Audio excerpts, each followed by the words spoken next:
Hello everybody, I just want to discuss a little concept of the golf swing, which is really common to pop golf instruction that you read in magazines and on YouTube, and it's the idea of this one-piece takeaway idea, that everything goes back in one segment. So if we look at the left side of the screen here, I've got myself marked up here, and you can see I've got a triangle shape there of my shoulders and arms and the club. And the idea of a one-piece takeaway is that we move everything back in one unit away from the ball.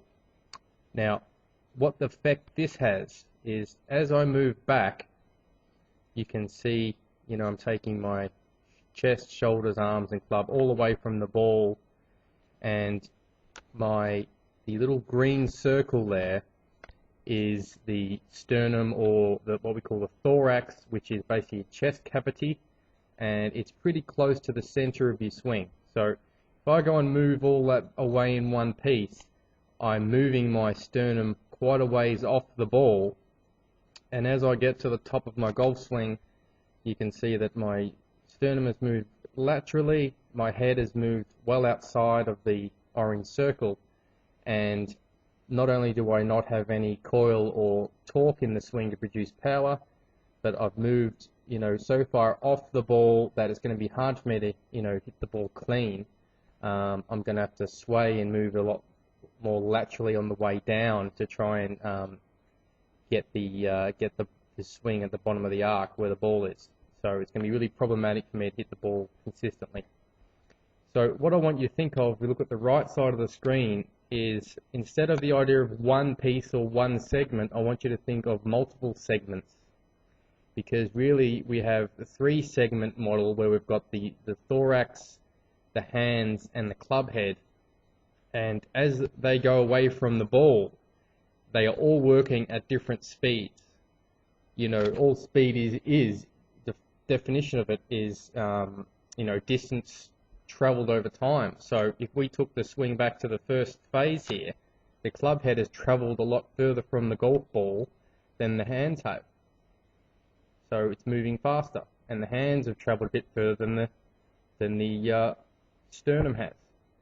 And that's because of this principle of proximal and distal segments. So the further the segment is from the center, so we've got the club head, which is a long way away from the center of the swing. That's a distal segment, and it's going to produce a greater travel time. It's going to produce greater speed. So it's going to move a lot more, move further than the hands, which are closer to the center. So forget the idea of one-piece takeaway and just concentrate on swinging the club head away from the ball. Let the club head go back freely. Let your hands and arms swing. And, as we go up further in the backswing, we're going to use those joints, the left wrist, the right elbow, to create leverage and create the correct backswing sequence.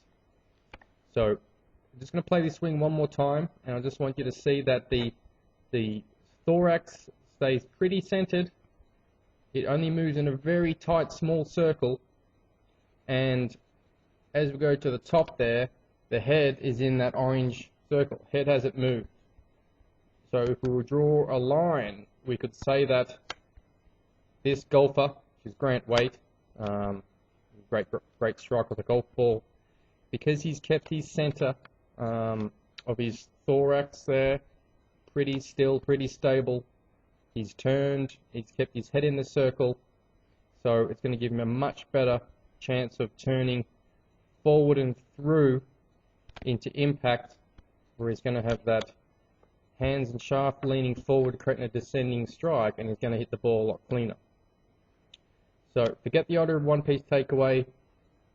Focus on more of a sequential movement, taking the club head, the hands, and keeping the sternum pretty centered, and you'll have a much better production of speed and hit the ball a lot more cleanly.